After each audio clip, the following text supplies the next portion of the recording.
Welcome to the Woodward Presents Super Bowl 51 Preview Podcast. I am the sports editor, John Ferraro, alongside the assistant sports editor. My name is Nick Marotta. Pleasure to be here. I guess we'll start with the Atlanta Falcons, the underdog, the darlings of the NFC South. What do you see from them? What are the biggest keys to their success going up against a dynasty in New England? I think, honestly, the number one thing to look out for if you want the Falcons to win is probably their receiving core. Sanu and Jones obviously are the main two there, and Matt Ryan always has a way to find one of them. Like last week with the shovel pass to Sanu in the end zone. I think Matt Ryan's obviously also a big key. So getting the three of them together is probably what I would look for. And if Matt Ryan especially has a good game connecting with Jones or Sanu, then I can see a ray of hope for the Falcons. I think Matt Ryan, we looked at his career. I mean, he's been in the league almost 9-10 years already, and he's fallen short a few times in the postseason. In the regular season, Falcons got out to hot starts. Even last season, they fell apart. But now they look like they're clicking on all cylinders. Sanu, Julio Jones, they have about 4 or 5 other options. They have a good 1-2 punch at running back. But it's going to be up to Matt Ryan. Is he going to make the big plays or not? Because we know Tom Brady has been here before. He's made the big plays before, lost to a few big plays before.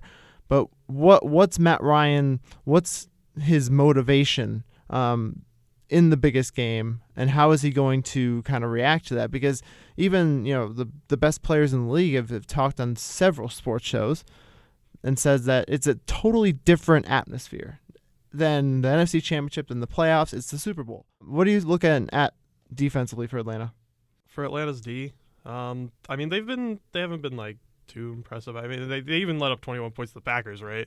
But I mean the Patriots offense is so scary, really. So I mean I would really put it on the offense, and I wouldn't expect too much from the defense. They're a quick defense. They're quicker. I don't think that's going to really help because you have Tom Brady and you have his wide receiving core. We'll touch on that in a few minutes, but well, I mean, as long as the Patriots don't run up like 50 points on them, like I think there's a shot because Matt Ryan's been performing really well. Does Atlanta want a shootout? Yes.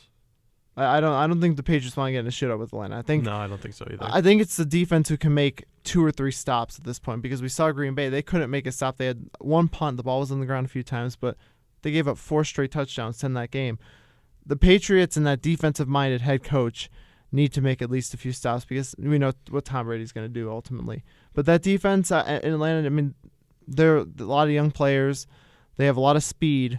But I don't know how much of an impact they're going to make on Tom Brady. Segueing to Tom Brady and New England Patriots, what do you want to see out of their offense going into this game? I mean, I just want to see what I've seen from them all year. Like Brady throwing the ball to any and everyone, and just dominating the field. And like I talked about how Matt Ryan needs to show up. Tom Brady also just needs to do what Tom Brady does. He needs to show up. He needs to throw the ball to 8 different receivers and get 8 different touchdowns and win the game. I honestly think he can do that. It wouldn't be a surprise to anybody if Tom Brady just comes out and dominates and throws a more reasonable 4 touchdowns to 4 different receivers. More reasonable, yes. 8 touchdowns would be historic. But Tom Brady is on a revenge tour, and I've been saying this before the season started. He took Goodell to court after Deflategate. He won, and then got a higher court overruled that, and he served a 4-game suspension.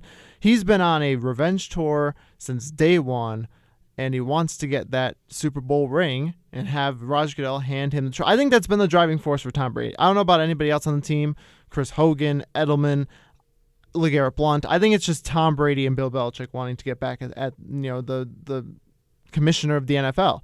But I think Tom Brady's going to be Tom Brady. I expect him to be efficient, be smart, be effective. He's not going to make he's not going to make many mistakes. He could make one, but he's not going to make a lot of mistakes that could hurt his team.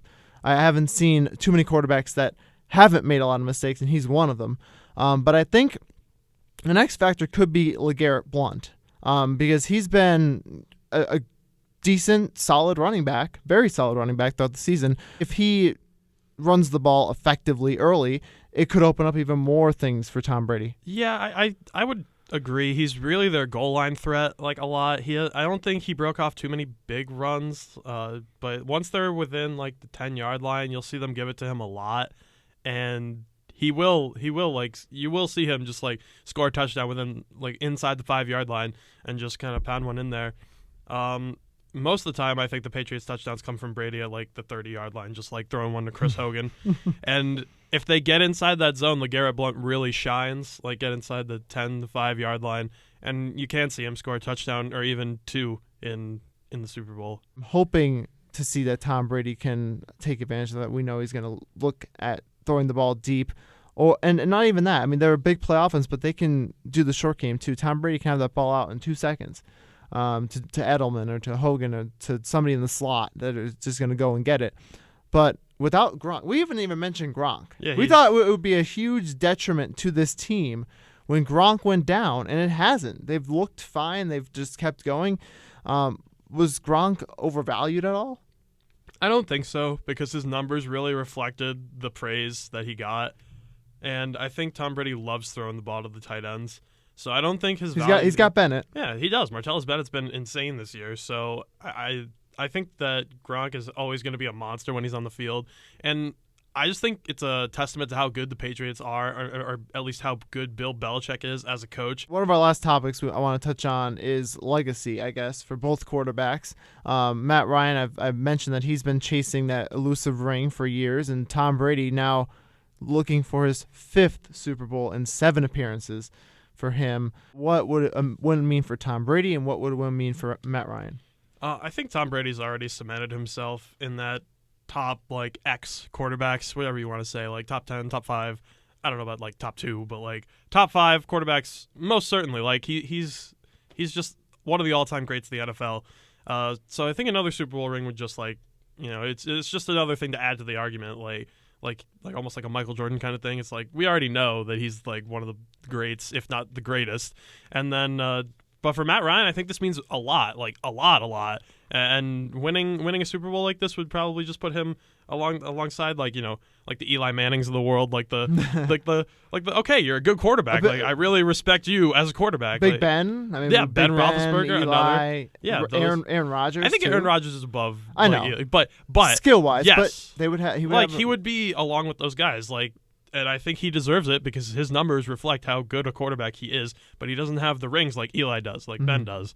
So I think it would be a really big win for Matt Ryan. I think Matt Ryan needs it more. But absolutely. For me, I've made the argument that Tom Brady right now to me is the greatest quarterback ever. I think a Super Bowl victory would end the argument for a lot of other people. Some people may still put Joe Montana over him, but or even Dan Marino as a pure quarterback who never got a ring or whatever. But I think Tom Brady, if he wins another ring, I think he cements himself and ends the debate of greatest quarterback ever. If Matt Ryan wins, he needs it more. I think that just cements him, like you said, with the Ben Roethlisbergers of the world or the Eli Mannings of the world, who are good quarterbacks, consistently good, arguably very good, that reached the mountaintop and got a ring. And if it beats this Patriots team with the number 1 postseason defense, speaks volumes. I think he's gonna he not that he gets to that elite level, but he's been playing under the radar a lot this season. Agreed. And I think people would start to recognize him as a very, very good quarterback. For the last few minutes, we're going to make our picks, our official picks. You heard it here first. Who do you think's going to win? I don't really feel torn about it. I think the Patriots are going to take this one like pretty easily. I couldn't really give you an exact score. 2 touchdowns. I think the Patriots would win by like 14, 17 points. I think it's going to be a pretty solid win for them.